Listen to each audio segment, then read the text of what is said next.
Salam sejahtera buat kita semua. Assalamualaikum warahmatullahi wabarakatuh.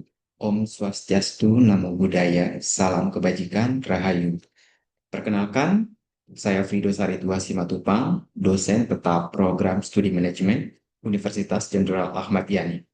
Video ini akan menjelaskan praktik pengajaran saya dalam mata kuliah manajemen keuangan sebagai bagian pelaksanaan dari Tridharma Perguruan Tinggi, khususnya bidang pengajaran. Saya meyakini bahwa semua penugasan dan konsep-konsep dasar hingga lanjutan dalam manajemen keuangan adalah fondasi penting dalam membentuk mahasiswa yang siap menghadapi tantangan dunia bisnis dan keuangan secara strategis, baik melakukan analitis dan juga yang etis. Karena itu, rencana pembelajaran semester ataupun RPS yang saya susun mengedepankan integrasi antara teori, studi kasus, dan praktik aplikatif yang sesuai dengan kebutuhan dunia usaha dan industri. Melalui video ini, saya berharap dapat memberikan gambaran utuh mengenai strategi pembelajaran, metode evaluasi, serta capaian pembelajaran yang saya terapkan sebagai bentuk komitmen saya dalam meningkatkan kualitas pendidikan tinggi di Indonesia.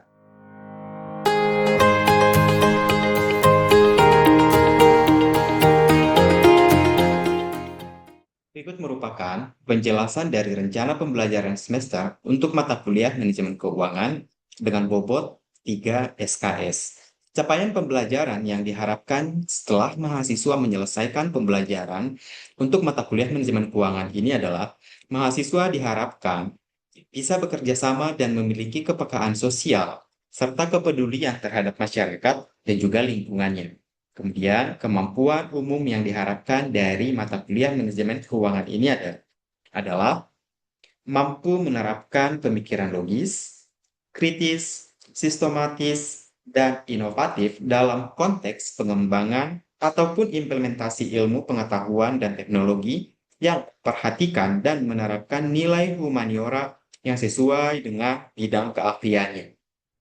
Kemampuan umum yang kedua yang diharapkan adalah mahasiswa mampu menunjukkan kinerja mandiri, bermutu, serta bisa diukur.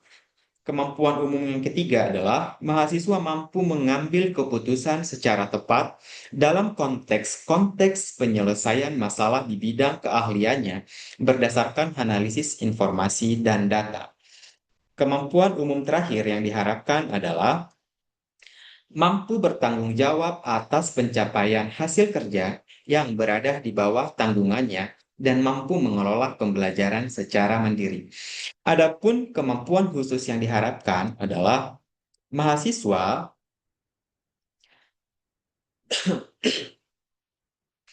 terampil dalam menyelesaikan masalah rutin manajemen dan organisasi antara lain pemasaran, operasi, SDM, keuangan, dan strategi dengan kaidah yang berlaku. Adapun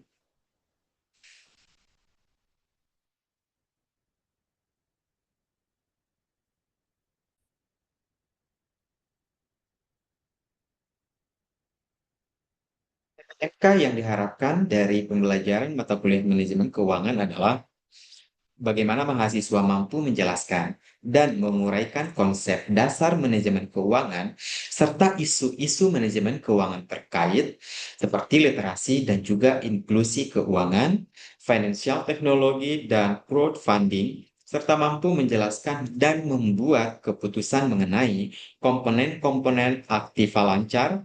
Kemudian, CPMK yang kedua adalah mahasiswa mampu menjelaskan, menguraikan, dan membuat keputusan investasi jangka panjang dan juga jangka pendek.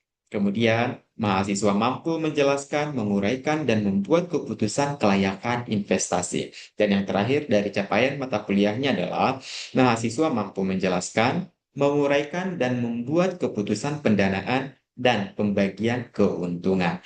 Setelah kita membahas mengenai capaian pembelajaran mata kuliah, ada 4 sub CPMK yang diharapkan bisa dicapai setelah selesai mempelajari mata kuliah manajemen keuangan.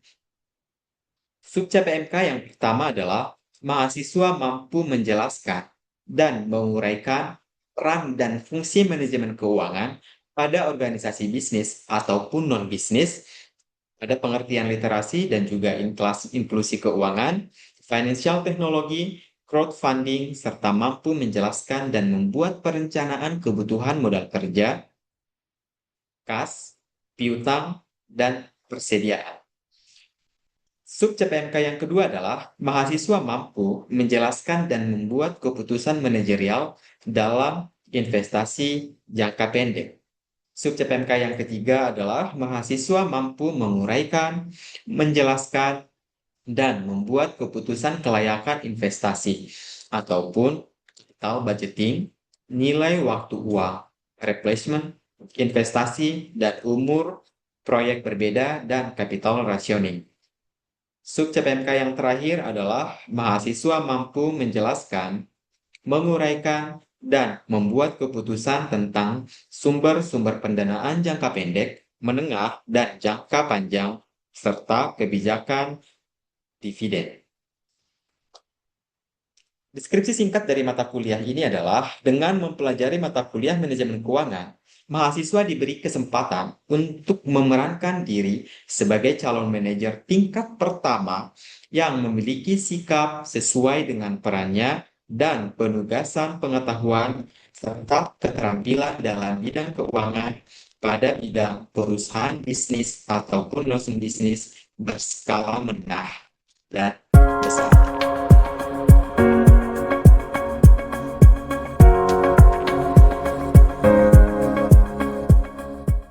Materi screen saya sudah nampak di Bapak Ibu, izin? Sudah, Pak. Sudah, Pak. Oke, baik. Kita lanjutkan ya Bapak Ibu. Nah, topik kita hari ini adalah capital budgeting sebenarnya. Jadi capital budgeting ini nanti lebih ke kita mau melakukan analisis kelayakan investasi. Jadi ini nggak bisa kita reka-reka Bapak Ibu ya. Maksudnya nggak bisa direka-reka itu adalah ketika kita ngebahas mengenai uang, berarti harus ada nominalnya. Dan uang itu pasti angka mutlak. Seperti itu. Jadi karena ini adalah angka mutlak, kita tidak bisa melakukan analisis secara kualitatif. Maksudnya kualitatif itu adalah kayaknya segini deh. Kayaknya segini deh, nggak bisa. Harus jelas, karena di keuangan mah 1 tambah 1 tetap adalah 2. Beda sama pemasaran, Bapak Ibu ya. Kalau di SDM, pemasaran, 1 tambah 1 bisa sampai 50, gitu ya, bisa sampai 20. Tapi kalau di keuangan, ya 1000 tambah 1000 tetap Rp2.000. Nah, jadi untuk capital budgeting ini, atau di analisis kelayakan investasi ini, kita akan banyak menghitung sebenarnya. Karena kenapa? Kita harus menghitung pengembalian modal yang sudah kita masukkan. Atau yang akan. Kan kita masih ngebahas proyeksi Bapak Ibu. Jadi kita belum berinvestasi sebenarnya. Ini kita lagi mau menghitung. Kita untung atau buntung nggak kira-kira? Nanti dasar perhitungannya akan kita gunakan sebagai dasar pengambilan keputusan. Oke, ini profitnya gede, rasionya oke, pengembaliannya cepat, berarti layak untuk dilakukan buka cabang baru. Nah, itu maksudnya Bapak Ibu. Makanya kita akan ngebahas mengenai capital budgeting. Capital budgeting ataupun penganggaran modal adalah proses menyeluruh menganalisis proyek-proyek dan menentukan mana saja yang dimasukkan dalam anggaran modal. Jadi kurang lebih gambarannya, dari investasi yang kita punya atau uang yang kita punya nih sebenarnya dengan budget tadi misalnya ya 100 miliar kita punya uang buat buka pabrik baru, kita harus menentukan jangan sampai kita salah langkah. Ini BEP-nya kapan? Makanya ada beberapa metode yang digunakan untuk menghitung dan menganalisis kelayakan sebuah investasi. Oke.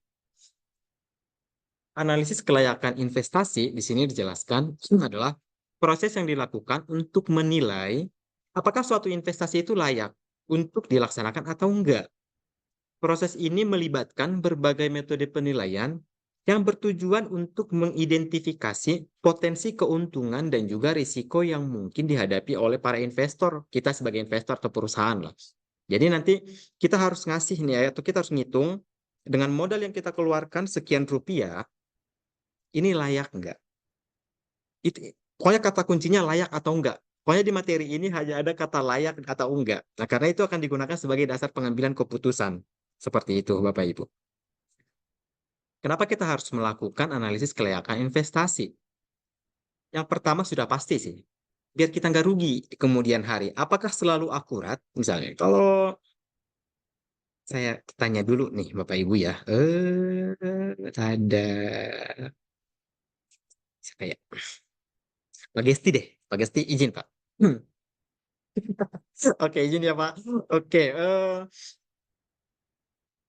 kalau kita diskusi nih Pak, kita nyantai-nyantai ya Pak ya. Kita untuk ini untuk pemahaman aja sih gitu ya. Kalau misalnya nih Bapak Ibu, kalau pemerintahan sih spesifik ya, anggaran harus sama dengan realisasi.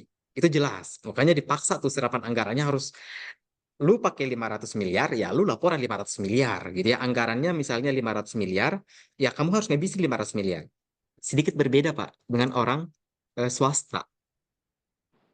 Jadi kalau menurut Pak Gesti nih, apakah realisasi ya anggaran selalu sama dengan realisasi kalau di swasta? Eh, Tidak sama itu Pak kalau di swasta. Pasti kalau di swasta itu seandainya anggarannya itu disampaikan 5M gitu ya, nanti Ya, bisa itu anggaran tidak terserap oke karena baik Pak. tidak sesuai realisasi. Tapi tadi saya koreksi yang tadi sampaikan, Pak Rido sampaikan yang tentang APBN ya. Ya, siap Artinya izin. di APBN misalnya anggaran 5M terserap habis 5M. Ada kalanya anggaran itu 5M, ada yang kalanya tidak terserap, Pak. Betul Pak, Jadi bisa defisit. kita mengembalikan ke Betul, kas negara. betul. Nah, dikembalikan. Jadi ya itu kemungkinan kecil karena mungkin perencanaannya kurang maksimal. Jadi yang APBN itu kok anggaran 5M terserap 5M berarti itu unsur perencanaannya hebat. Kalau di swasta mungkin kebanyakan ya ini Pak. Kebanyakan ya masih sisa, tidak bisa terserap semua. Mungkin itu Pak Brido. Siap, izin Pak, terima kasih. Eh, betul tadi ya Pak ya, jadi sebenarnya kalau di pemerintahan pun, walaupun saya pernah mengingat atau pernah baca sebuah artikel, Presiden marah nih ke kementerian. Kenapa bisa marah? Ini udah bulan, misalnya di bulan Juli gitu ya, kita sudah memasuki semester kedua nih. Kenapa anggarannya belum keserap? Nah, kurang lebih seperti itu gitu ya, karena memang ya di bulan Juli harusnya sih mungkin serapan anggaran, saya nggak tahu di berapa persen. Mungkin harapan Presiden waktu itu mungkin sekitar 50-an persen harusnya udah keserap atau di angka 60 gitu ya. Ya seperti itu. Karena nanti, nah cuma waktu itu saya baca artikelnya Presiden marah karena anggaran serapan kementerian itu berkurang. Seperti itu. Jadi, nah berbeda halnya dengan kalau kita ngebahas di swasta Pak. Justru sebenarnya ini ada sedikit kebalikan gitu ya. Maksudnya kebalikan itu adalah pokoknya kalau di swasta itu kita harus berlaku efisien dan efektif. Ini wajib nih. Ini wajib hukumnya kalau kita ngebahas di swasta gitu ya. Kudu efisien, kudu efektif. Justru kalau di swasta itu ketika anggaran, nanti Bapak Ibu kan lagi belajar penganggaran ya Bapak Ibu ya, penganggaran perusahaan nih sebenarnya. Ketika anggaran lebih besar daripada aktual atau realisasi, justru ini disebut dengan untung Bapak Ibu ya. Jadi untung ini justru sebenarnya untung nih atau kalau kita menyebutnya itu adalah favorable. Ini disebut adalah favorable nih. Ini adalah favorable disebutnya. Untung justru. Tapi memang tidak selalu seperti ini ya Bapak Ibu ya. Kalau kita ngebahas mengenai aspek penjualan, kalau di aspek penjualan ketika anggarannya lebih besar daripada realisasinya itu rugi. Jadi ada dua. Jadi ini tidak berlaku mutlak sebenarnya. Tapi kita lihat dulu kondisi dan case-nya. Tapi kalau semua yang berhubungan dengan biaya atau cost, ketika anggarannya lebih besar daripada realisasinya, kita untung. Nah, seperti itu. Tapi kalau di penjualan nggak bisa, di penerimaan itu nggak bisa. Nah, kita lanjut lagi nih Bapak Ibu ya. Kenapa kita harus menghitung ataupun menganalisis sebuah investasi ini layak atau enggak? Yang pertama adalah menghindari kerugian. Dengan melakukan analisis yang tepat, investor dapat menghindari proyek yang tidak menguntungkan. Mutlak, Bapak Ibu. Ini sangat-sangat mutlak. Ketika kita melakukan investasi, sudah pasti yang diharapkan, kalau kita perusahaan bisnis, Bapak Ibu ya, sudah pasti harus diharapkan adalah untung. Udah pasti itu. Karena berbeda kalau kita adalah perusahaan, bukan perusahaan sih, berbadan perusahaannya itu adalah Yayasan, karena yayasan tidak selalu dituntut untuk untung seperti itu, karena dia punya misi kemanusiaan yang lain yang memang harus ditangani seperti itu ya. Ada hal-hal yang lain yang nggak bisa kita urusin di sana.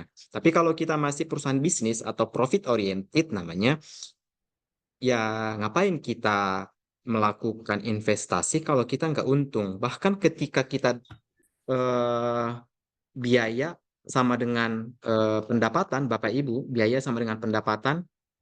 Justru ini nggak layak, justru capek-capek aja. Penghasilan sama dengan pengeluaran. Jadi selisihnya nol. Wah, ini udah nggak layak. Apalagi minus. Nah, seperti itu Bapak Ibu ya. Biayanya lebih besar dari penghasilannya. Terus jadi minus dia. Nah, itu udah nggak layak. Nol aja nggak. Apalagi minus. Nah, seperti itu. Ini udah pasti harus diperhitungkan. Ini adalah alasan kenapa kita harus melakukan kelayakan investasi. Yang kedua, mengoptimalkan pengembalian atau return. Disebutnya return. Ini adalah return. Nah, metode penilaian ini membantu dalam merencanakan dan memaksimalkan pengembalian investasi. Maksudnya pengembalian itu adalah tingkat keuntungan yang kita harapkan dari uang yang kita tanamkan 100 miliar, pengembaliannya berapa lama dan berapa keuntungannya. Ya walaupun kita juga harus, karena kita adalah perusahaan, di tahun pertama nggak mungkin untung. Kita harus ingat juga, Bapak Ibu, namanya adalah product life cycle. Product life cycle itu kalau kita menyebut PILC gitu ya Bapak Ibu ya. Product life cycle ini grafiknya pun seperti ini gitu ya. Di grafik di product life cycle tuh seperti inilah ketika. Jadi nggak langsung untung dia. Bahkan minus dulu di angka bawah nol. Makanya itu harus kita pahami betul gitu lah. Di mengoptimalkan pengembalian. Kemudian pengambilan keputusan yang lebih baik pasti nih. Alasan yang ketiga itu adalah karena akan memberikan atau mungkin memberikan informasi yang diperlukan untuk membuat keputusan investasi yang lebih cerdas dan informatif atau lebih terinformasi.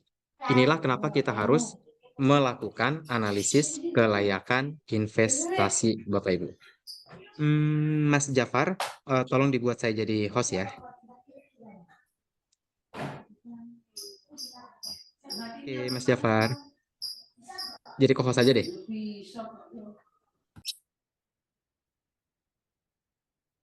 Oke. Kita lanjut. Jadi melalui analisis kelayakan investasi, investor dapat mengevaluasi berbagai aspek dari proyek investasi dan menentukan apakah proyek tersebut sesuai dengan tujuan finansial mereka. Dengan memahami dan menerapkan metode penilaian yang tepat, investor dapat meminimalkan risiko dan meningkatkan peluang keuntungan di masa depan. Ini sama tadi kayak penjelasan dari Pak Hari ya gitu. Jadi kalau kita harus mengukur risikonya nih sebenarnya. Ini kita punya risiko keuntungan atau risiko kerugian. Itu harus dihitung semuanya, Bapak Ibu. Kita lanjutkan ke slide selanjutnya. Nah, ini metode yang umum dipakai. Metode yang umum dipakai ketika kita mau melakukan investasi, Bapak Ibu. Metode-metode ini tidak harus diterapkan secara keseluruhan. Kita bisa memilih sebenarnya. Ya, dua lah gitu atau tiga gitu. Jadi ini tidak mutlak harus dikerjakan semuanya. Mau pakai payback period, net present value, IRR, profitability index, dan account rate return misalnya bebas gitu ya. Tapi yang umum Bapak Ibu, realita di pasaran atau realita di masyarakat yang paling banyak digunakan metodenya adalah net present value. Ada hubungannya dengan materi kita yang kemarin, pertemuan 8. Di pertemuan ke-7 gitu. Pertemuan 8 sih ya benar. Pertemuan ke-8 itu ada yang ngebahas mengenai present value, time value of money. Kan kita ngebahas mengenai future value, terus present value, terus anuitas, nah seperti itu. Dan juga payback period. Ini biasanya akan kita hitung dua-duanya. IRR-nya dihitung nggak?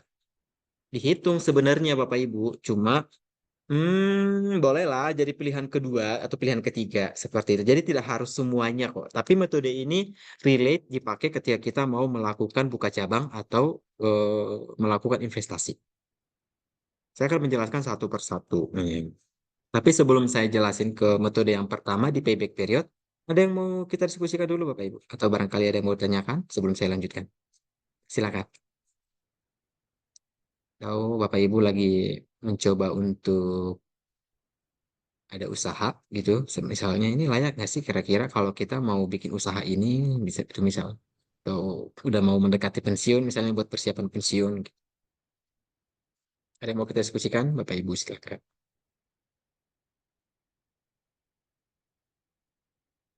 Oke, kita lanjutkan. Kalau tidak ada yang mau diskusikan dulu, boleh kita lanjut ke yang pertama adalah payback period. Jadi payback period adalah jangka waktu tertentu yang menunjukkan terjadinya arus penerimaan. Nanti yang kita hitung itu adalah cash inflow dan cash outflow namanya. Jadi kita hitung cash inflow-nya berapa atau uang kas masuk dan uang keluar. Ini yang harus kita hitung dulu nih. Yang secara kumulatif sama dengan jumlah investasi dalam bentuk present value. Istilah simpelnya seperti ini, Bapak Ibu. Untuk rumusnya, ini payback period sama dengan investasi dibagi dengan cash flow dikali 1 tahun. Kita mau ngitung. Sebenarnya kita akan pengembaliannya itu berapa lama?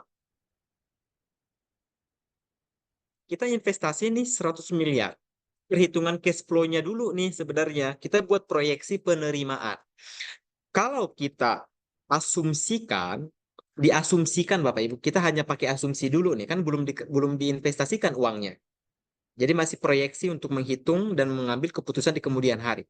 Kita asumsikan cash flow atau uang masuk yang kita terima itu adalah rutin atau flat setiap tahun. Dari investasi misalnya kita nanam modalnya adalah tadi 50 miliar gitu misalnya. Kita investasi 50 miliar. Kemudian kita asumsikan setiap tahun itu kita akan menghasilkan sekitar 20 miliar lah. Sekitar 20 miliar gitu ya. Kita menerima atau mungkin ya 15 miliar juga boleh lah. Kegedean Pak, 20 miliar mah. Ya udah 15 miliar. Oke, kita terima 15 miliar setiap tahun. Flat. Maka kita boleh menggunakan formulasi yang ini. Hitungan kasarnya seperti ini Bapak Ibu. Berapakah payback periodnya? Maka payback period sama dengan 50 M dibagi dengan 15 M dikali dengan 1 tahun. Dikali 1 tahun. Berarti ada sekitar 3, sekian tahun kalau kita hitung nih. Ini saya biar angkanya akurat, saya hitungin Bapak Ibu. 10 bagi benar sekitar 3,5 tahun. Maka payback periodnya waktu pengembaliannya itu adalah 3,3 tahun.